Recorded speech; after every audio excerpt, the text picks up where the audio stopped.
Hi, my name is Matt Oliver from the University of Delaware, and I am just one of the many ocean scientists working on Project Swarm.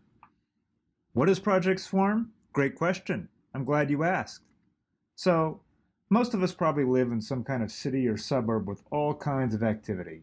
Schools, libraries, parks, museums, businesses, highways, and airports. You could say it's a hot spot of activity. There's usually something really important that's missing, though. Farms. That's right. We've all had the experience that when you leave a city, we get into idyllic and beautiful farmland full of rolling hills, wildlife, and farmers growing lots of food. So if we live in the city, we usually don't take a trip to the country farm to get food. We go to the grocery store, and on the inside, it often looks like this. Whoa, look at all that great food. Delicious. It's so convenient just to grab some produce and get back to what we're doing. Now, there probably are some small farms interspersed between big buildings that provide great local produce to the city. But do a thought experiment with me. What do you think would happen to your grocery store if all those local farms got destroyed? It probably wouldn't look all that different. Why? Well, here is a map of the major population centers in the United States. Red areas are where the cities are. Some of you can probably recognize your home city. Here is a map of the farms in the United States. Green areas are where most of the farms are, and they are not always in the same places as the big cities. So how do we get the food grown on our farms to our grocery stores in the cities? You probably guessed it. Transportation. This is a map in the United States of the interstate highways, railroads, and inland waterways that trucks, trains, and ships move goods in between farms and cities. So you might say that the hot spot of activity in the city is dependent on the transportation network moving food from the farms to the cities. Now, let's think about the ocean. We know about hotspot areas in the ocean where there is a lot of life. Birds, fish, whales, and seals, but they don't occur everywhere. And just like cities don't occur everywhere. These white swirly lines represent ocean currents that can transport all kinds of things around the planet. We think they kind of act like the highways of the ocean. Unlike the road and rail map I showed you, these currents aren't always found exactly in the same spot, flowing exactly in the same direction. So what we want to know is how important these currents are in Antarctica to supporting the hotspots that are there. Why Antarctica? Well, to test an ecosystem question like this, it can be helpful to get away from a lot of human activity, so we know that changes we see in the ecosystem are due to the ocean, and not because somebody came and fished out the resource. So there are 3 U.S. bases in Antarctica. South Pole, right in the middle of the map there. McMurdo, which is the largest station down there on the Ross Sea, and Palmer Station in the upper left on the Antarctic Peninsula. So let's zoom in.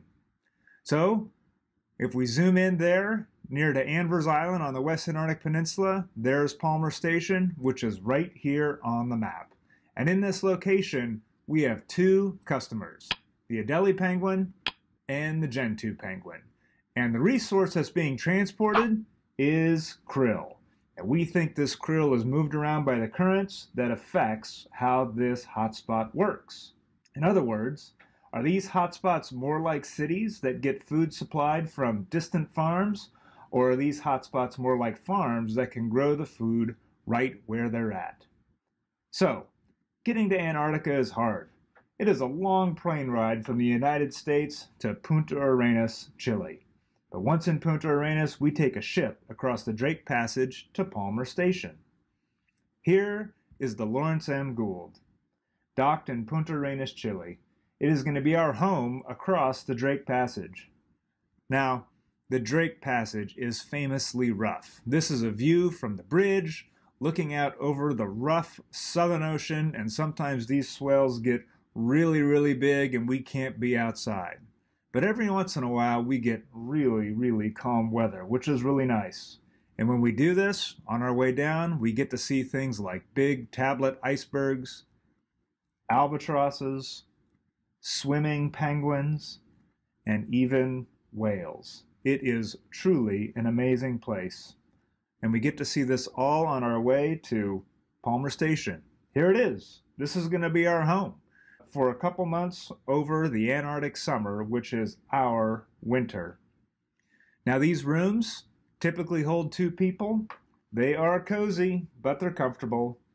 And the key thing for living on this base is everyone needs to pitch in to keep things running. Whether it's on the inside or working on the outboard engines on the outside, safety is one of our priorities, and we need to take care to understand how our gear works just in case of bad weather. On a day-to-day basis, we spend a lot of our time in the ocean on small boats.